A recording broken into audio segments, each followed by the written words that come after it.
उन्होंने कहा कि पीटीआई का ये मौक़िफ़ है, जुल्फ़ी बुखारी साहब का जब मैंने इंटरव्यू का हवाला दिया कि उन्होंने कहा हमें मौका दें, तो क्या कोई मौका आ रहा है? क्योंकि हम तो समझ रहे हैं कि ये सिस्टम चलेगा, दूसरी तरफ मुलाकातें हो रही हैं और पीटीआई से जा के सब मिल रहे हैं जो पहले बिल्कुल घास नहीं डालते थे। मौलाना साहब जाके मिलते हैं, बिलावल जाके मिलते हैं, फिर बिलावल प्रेस कॉन्फ्रेंस में ये बात कहते हैं कि दाल में कुछ काला है, और इसके अलावा ये कहते हैं कि हमारे एतराज़ात एड्रेस करने तक हम नून लीग के साथ ताउन ही नहीं करेंगे।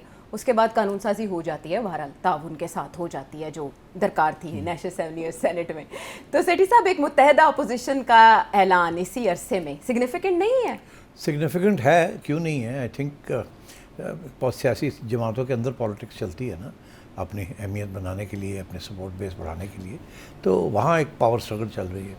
पीपल्स पार्टी इस वक्त एक हड्डी बनी हुई है, वो नहीं मानते बहुत सी बातें, इंक्लूडिंग न्यू प्रोविंसेस, ठीक, नहीं मानते पानी के इश्यूज़ के ऊपर, नहीं मानते एनएफसी पैसे के हुए, एक बड़े क्रिटिकल इश्यूज़ हैं इस्टेब्लिश गवर्नमेंट के लिए। अच्छा, ठीक, तो अब मुज़ाकरात होते हैं आमतौर पे, जिसमें मोहसिन नकवी साहब कभी इधर भागते हैं, कभी उधर भागते हैं, फिर ये सब लोग जरदारी साहब के पास पहुंच जाते हैं, आपने वो भी देख लिया था जी।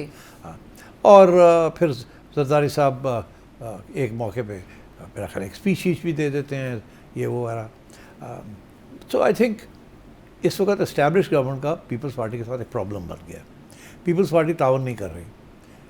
ऊपर से जब ये इलेक्शंस हुए आज़ाद कश्मीर में और गिलगित बल्तिस्तान में, तो पीपल्स पार्टी समझती थी ये दोनों वो जीत जाएंगे। अच्छा, बिकॉज नून लीग का ट्रैक रिकॉर्ड अच्छा नहीं था और पीपल्स पार्टी, सो वहाँ नून लीग ले गई आज़ाद कश्मीर में, और पीपल्स पार्टी कहती है ये ज़्यादती है, वो समझते हैं रिगिंग हुई है। इस वक्त मेन पार्टनर एस्टैब्लिश गवर्नमेंट का तो नून लीग है ना, ठीक है ना। पीपल्स पार्टी तो गड़बड़ कर रही है ना जी। अब ये गवर्नमेंट सर्वाइव जो कर रही है, ये पीपल्स पार्टी और नून लीग की वोट्स के ऊपर एस्टैब्लिश कर रही है। पीपल्स पार्टी अगर इधर उधर हो जाती है या किसी स्टेज पे वो ये करती है तो ये गवर्नमेंट गिर जाएगी। That's it. फिर नई गवर्नमेंट तो बन नहीं सकती ना।